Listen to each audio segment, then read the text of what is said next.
So today we're joined by Saeede Mokhtarzade. She's coming to us from Galway. She's not originally from Galway. She's originally from Iran. And that actually leads to my first question because I actually have been to Galway 40 years ago. And there's one thing that I didn't notice in Galway, and that was Iranians. So you've got to be part of a fairly small group of Iranians. Tell us just what you're doing in Galway, what it's like being there as an Iranian right now. First of all, thank you so much for this opportunity to have the conversation about my life experience in a very interesting podcast you have. And I would say that nowadays the population of Iranian in Galway has been larger than before you have visited. So I'm a part of many PhD students. I'm also a part of the community that are mostly PhD students, postdocs, and researchers coming to Galway for doing kind of academic work. And yeah, I mean, in general, the migrant population in Ireland has been increasing recently. So Iranian also has been part of this migration population. So tell us about your project. What are you working on there? My project is about how Iranian women access to justice through their migration trajectory between both Islamic law system in Iran and also secular system in Ireland. Because as a migrant woman myself, I know that when we want to, for example, have family issues or we want to marry, we want to divorce, it is more complicated because of the very different situation between both legal systems. So I would say that it is a very kind of also a personal curiosity for me and also a very important issue for many Iranian women around the world who are migrated and who are exploring different legal systems to access to justice. So we met in Hamburg where we were involved in a workshop. And it was in Hamburg that I learned a little bit about this issue, not about Irish law, but about German law and just how complicated it is. It's not personal for me, but I did know some people who were working on these kinds of questions there. And you lay everything else aside. It's just a problem and the way that I understood it, for German courts. They've got these marriages that were conducted according to one legal system in which even basic categories are different, or there are terms, or even conceptions of what a marriage is about that just varies. So tell us what it's like to study that academically. I mean, you mentioned it was a personal interest to you as a migrant, but how do you go about studying this? Well, that's also a very interesting question, but I have just started my PhDs last September, so I haven't really developed this study into the Irish legal system. I can just tell you my knowledge to the extent I have learned so far. I mean, Iranian legal system is based on Sharia law totally. So our marriage should be registered under Sharia law and Islamic law. It means that when we migrate outside, when we immigrate, we face different legal system. For example, sometimes it's making some issues for the couple to get divorced. They don't know how to navigate through Islamic divorce and kind of civil divorce in their newly resident country. Or sometimes it is more complicated to navigate how they can decide about custody, about mahr, which is bridal gift, as it is described in English, and many other issues, which is totally different. For example, I give you a very critical example that is not really spoken about. For example, a man based on Iranian legal system can prohibit her wife from traveling outside the country. It is correctly based on law, and the court can also give him a sentence or a decision to make that possible. So, for imagine a woman who has emigrated and then divorced and want to, or in the middle of divorce, want to come back to the country, want to visit her families, and she's afraid of if coming back to Iran, she might be kind of kept there. So, all these matters are making navigating through this different legal system, very complicated. So although a woman might be divorced in a civil society in Canada, for example, still she might see some consequences of her marriage, Islamic marriage back home. So that's a very complicated issue for me also to explore because of the variety of the issues, variety of the personal experiences. But I try to be as narrowed down as possible and to find the best answer to my questions. Okay, that sounds like the workshop I remember where is I everybody was giving and getting was narrow down your question. So this is a podcast, so you can be as ambitious as you want. Thank Um, you. but let me pursue that a little bit because it's interesting when I tried to poke into the topic, and it was very, very superficial. I was interested in it partly from the perspective of the courts and the state and how it is that officials try to understand these marriages and proceed legally. But you said you were interested in migrant women, so you're interested actually a little bit more in what I would say sort of a ground up perspective, how it is that people navigate this and understand it, but you also talk about, fear of going back to Iran if they can, essentially have their travel restricted after that. So you're talking about the strategies that they use as well. Is that right? Yes, to be honest, yes, that's a very correct approach about my topic. Yeah. Okay. So how do you come to the topic? Well, actually, as I said, it was a question in my mind since before moving to Germany, before migrating to Europe, because I have heard, of course, of many cases that has the complex cases between the international private law. We have been taught about these issues somehow, but we also have heard about many kind of disputed between the couples who have immigrated and in the society, in our community. So it was a question in my mind. But after coming to Germany, it was more sensible to me, to be honest. And I also have been for a couple of months interpreting for asylum seekers and refugees and to kind of help them to process all the administrative issues between Persian language and English language.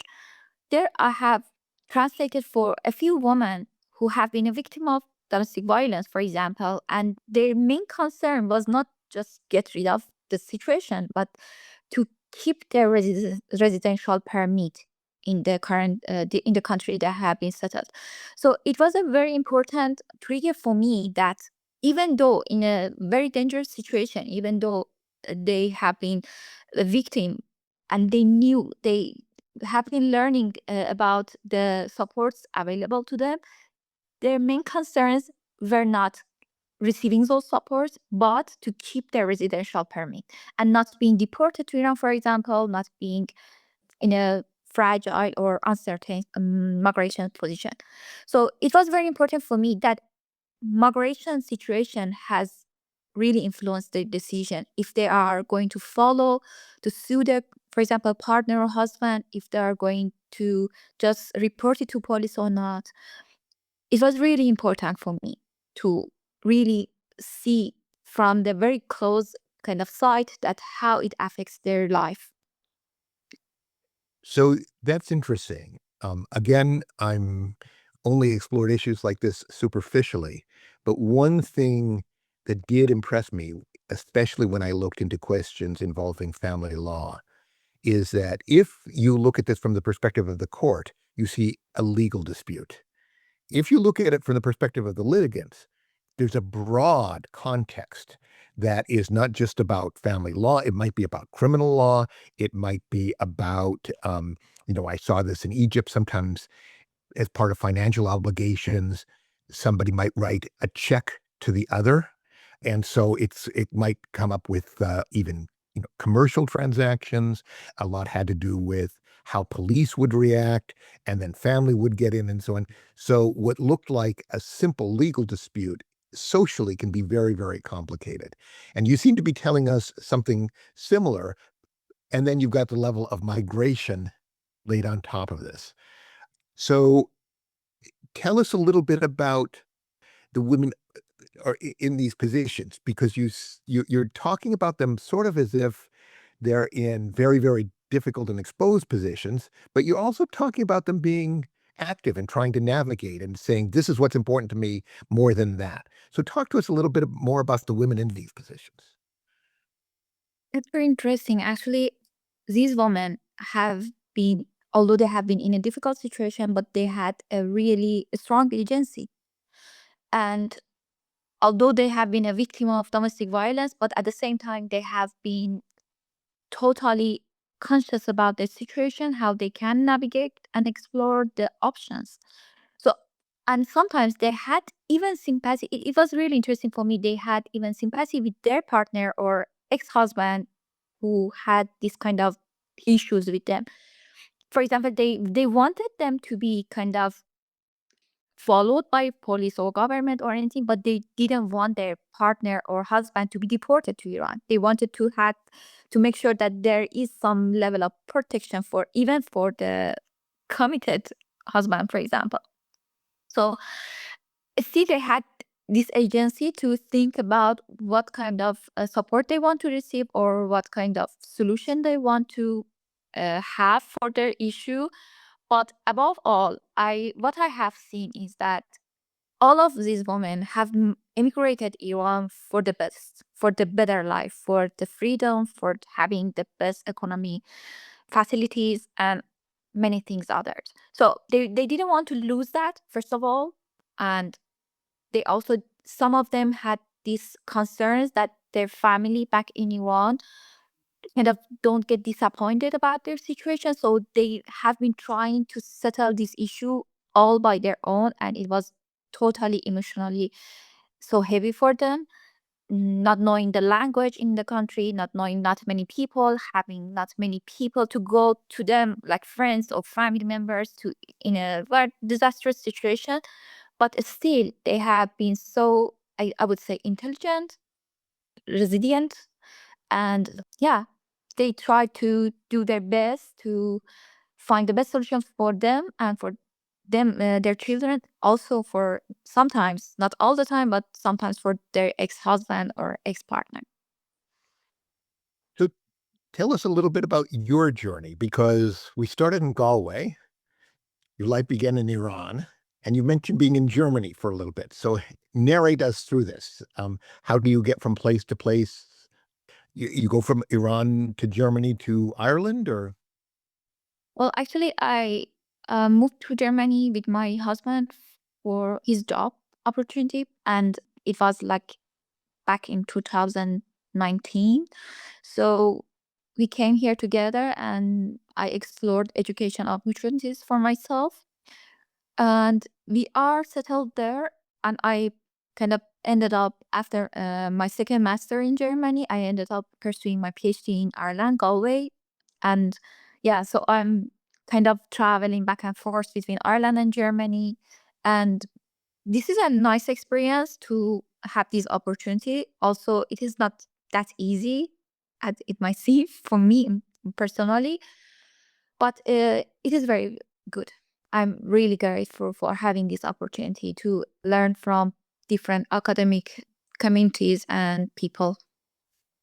okay, but you started your academic journey in Iran. So yeah. So tell us what it's like studying in Iran, and you're studying a legal system that is there on the books, maybe even to be practicing attorney, I don't know. Then you're studying it in Germany, studying it in Ireland. Tell us what it's like about studying in these different contexts. Thank you. This is very different. To be honest, when I started my university education in Iran, I wanted to study law.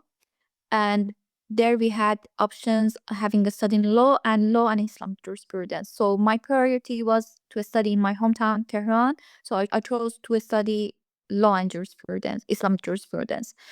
So there we had learned about the legal subjects from this kind of legal perspective, but also very much from the Sharia, which is fiqh, and also the methodologies of Islam jurisprudence in Shi'i school in Iran. So we learned that, and as a student, I really was curious always about women's rights, children's rights, about many issues about human rights. And I really questioned about the foundation of our law system, which was based on Islamic law, and it was kind of thought that is unquestionable to some extent. So, but the academic environment wasn't that open to be able to give me this opportunity to really critically examine that, to question those foundations. It was really based on the Sharia law in a way that most Islamic feminists usually try to justify some obstacles, but try to find a solution that is more compatible to the modern eras and the necessity for our lives.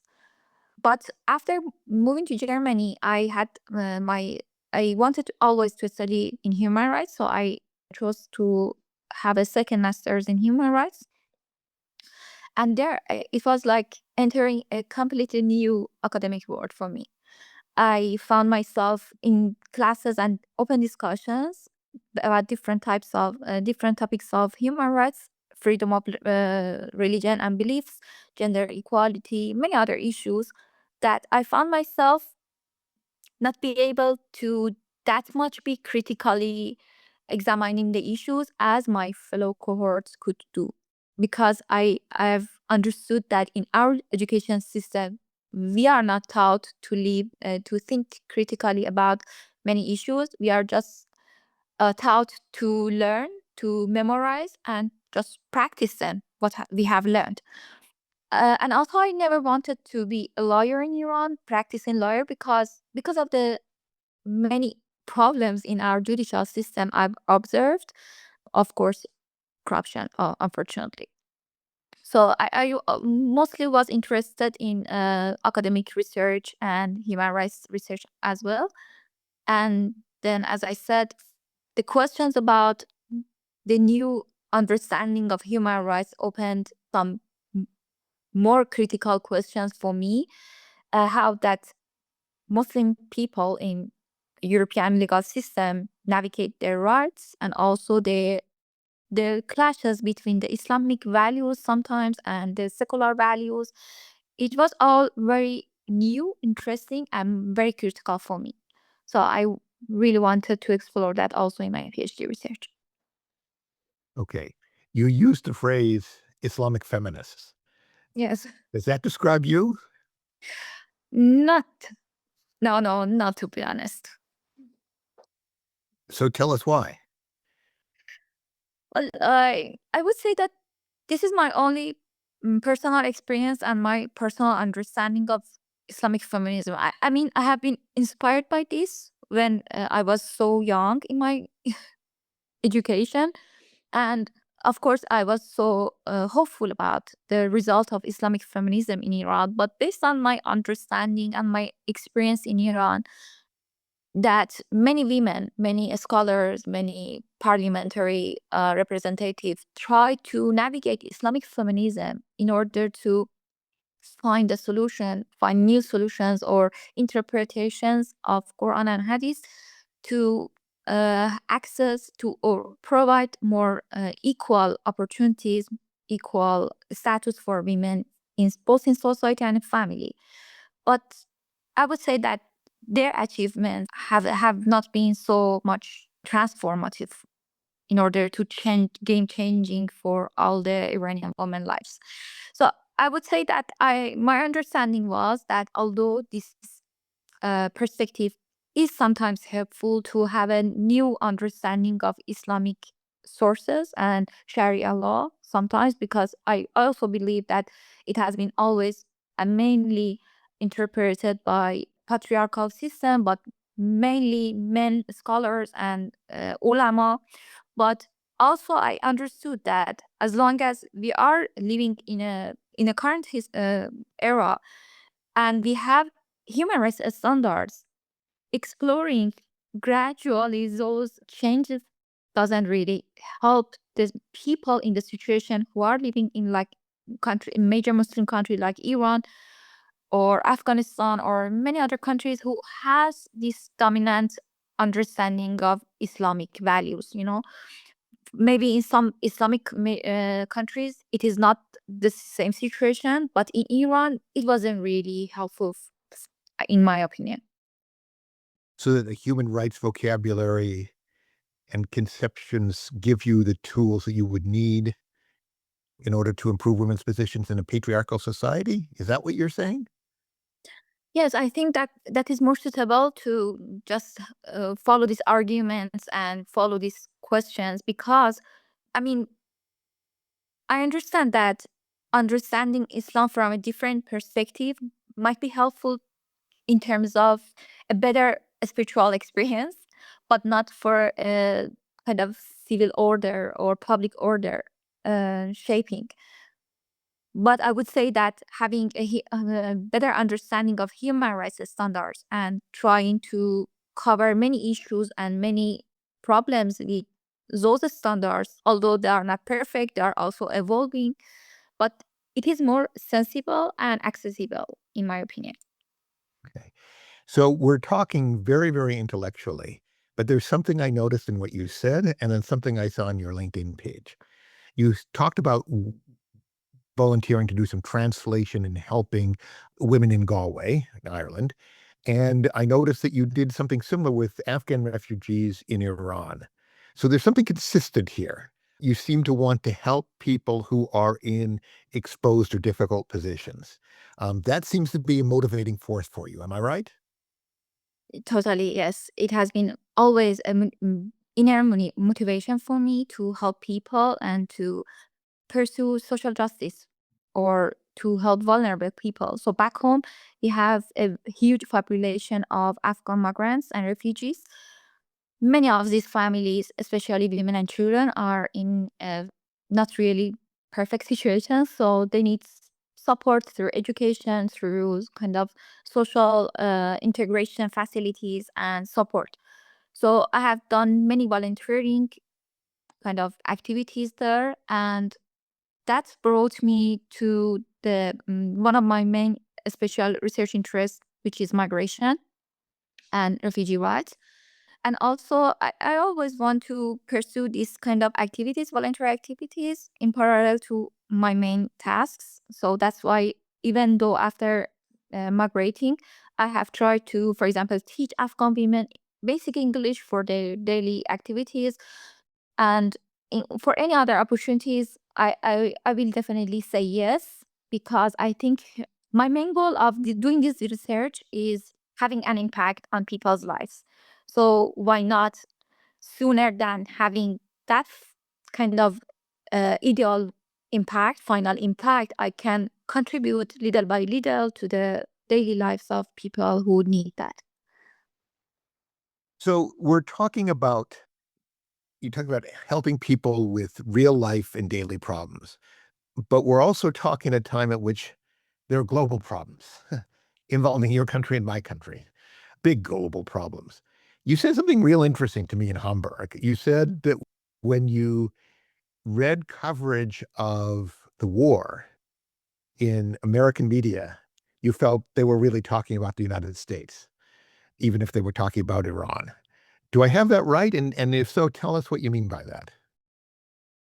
That's right. I mean, again, I don't want to just impose something on all media or on different opinion. It is just my own personal perspective that, as an Iranian who have been living in Iran and also seeing the news from outside the country, at the same time having close contact with my family, friends, and relatives in Iran, in the very great crisis we have both internally and also from outside conflicts, international conflicts. I would say that sometimes I feel that the real people are absent in these narratives and reports, or their experience is neglected by mainstream medias, mostly in US and also other international media.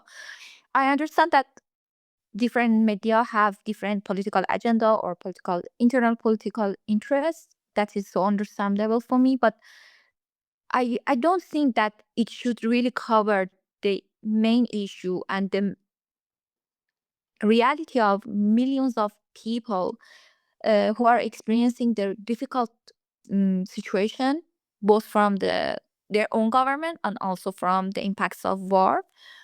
So I find it sometimes absent in the media. And sometimes, to be honest, I found it very frustrating to see some reports and watch some reports that it's like they're somehow toward softening or sugarcoating the living situation under an authoritarian regime in a way that is more helpful for them, for their political position in, I mean, against their own government or something like that. It is my understanding, but I hope that the real narrative that people share in social media, for example, or people like me who are actively trying to be vocal about the experience of people in Iran, translating their experience, sharing their stories, I hope it is helpful to get some attention also parallel to those main media reports,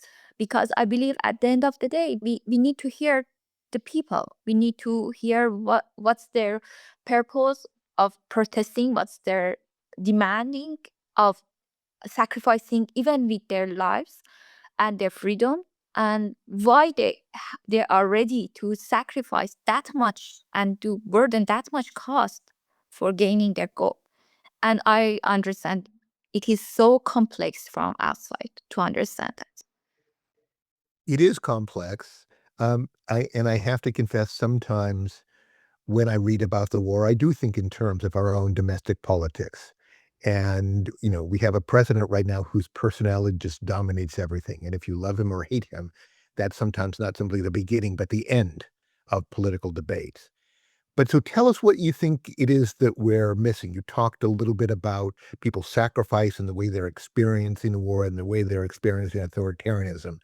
What is it that you think that is most absent from understanding? What is it that you hear from your family and friends in Iran that you think just gets filtered out? This question might make me emotional, sorry, but I would say that I need a moment, sorry. Sure.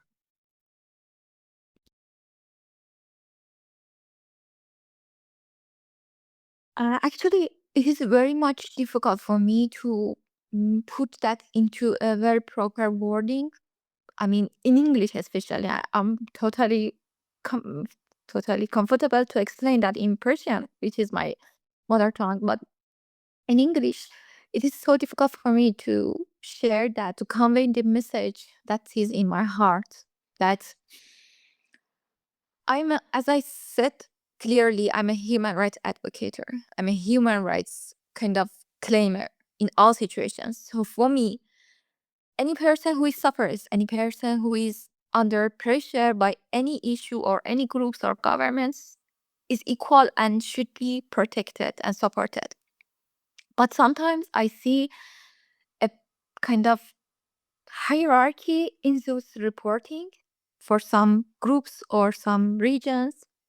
First of all, which is a little bit sad. I understand that it is difficult to cover all the issues that are going around the world at the same time, and we are not living in a very peaceful world, unfortunately, now.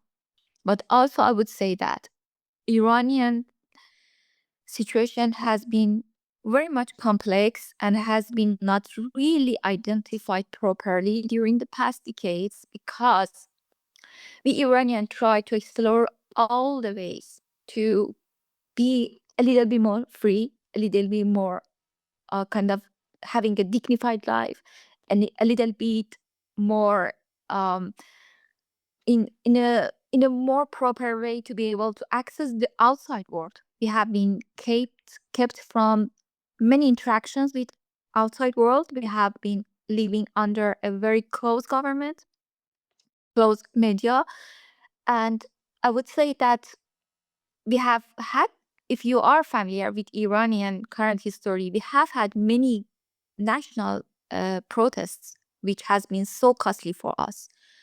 But now, at this kind of current situation, that we had experienced a massacre in January 2026, it is unbelievable that how soon world forget us. In a way, I mean, you see many news, many report titles about Iran, but it is about the kind of geopolitical issues. It is about the kind of oil price. It is about the kind of, as I said, the war, but in a way that is not about Iranian people or other people in the region who are also affected by this war, but it's about the political narratives of about this war. So I would say that what I want to share is that people in Iran has been suffering a lot, and we have been so resilient. We didn't want to always demand this attention, but at this moment, at this very kind of crisis we have been experiencing, we need more attention in a way to be more understood, to be more heard, and to be able to say that most of people who don't want this government, it is not that easy for them to say that loudly. They have paid the price with their lives. And if they say so, it means that they have explored all other ways to have small reforms or to have a small change in their political system or internal system. And they deserve, of course, they deserve a better life, because I wouldn't see any person in outside Iran that have met Iranian inside Iran or traveled to Iran and said, doesn't say that they are kind. This country is so beautiful, and we have been trying always to separate art from government to show the difference that Iran is a country and our government, Islamic Republic of Iran, is something else.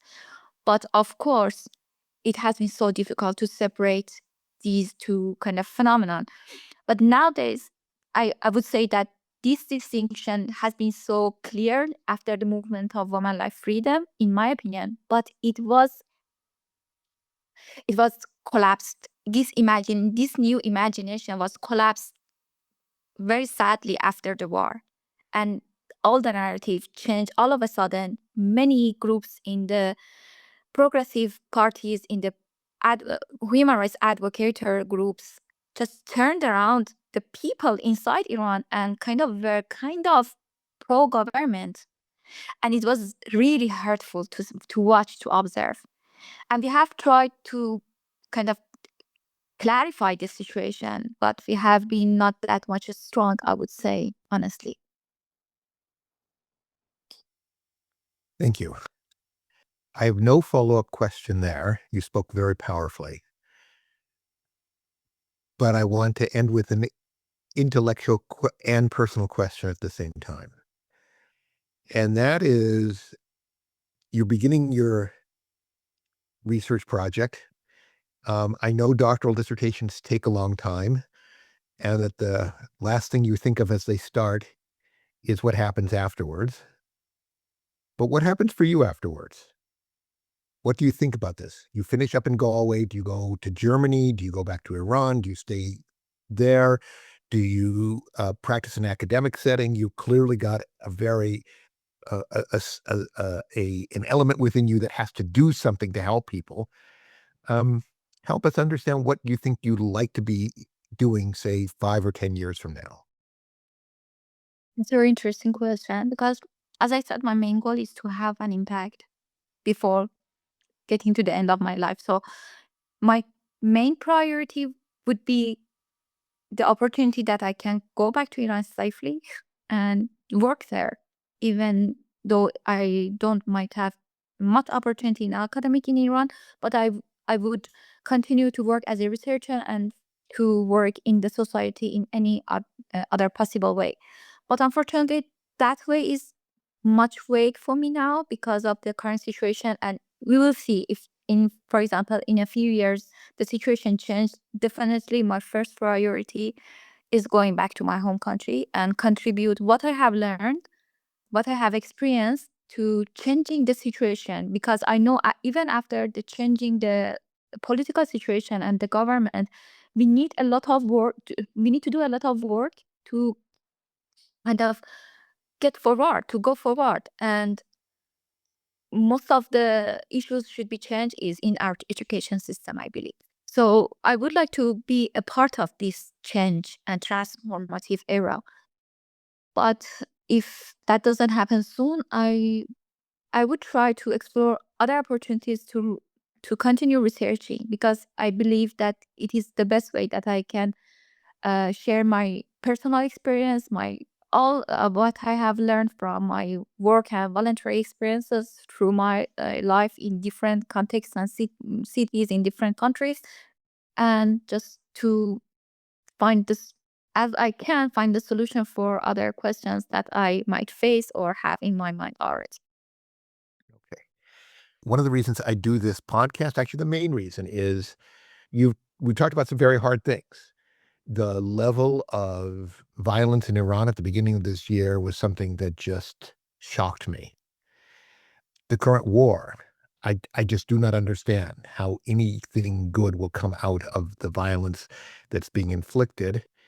And I also have to admit that I'm a little bit guilty of what you discussed. When I read about the Iran war, I think, oh, what an awful leadership we have in our country, more than I think about what it's doing to people's lives and the attitude there.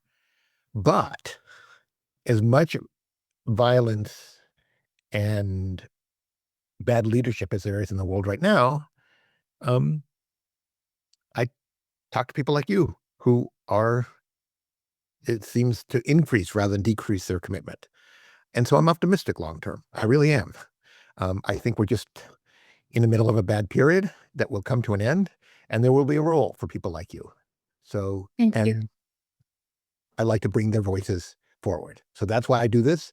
And thank you very much for sharing your experience and your thoughts with us.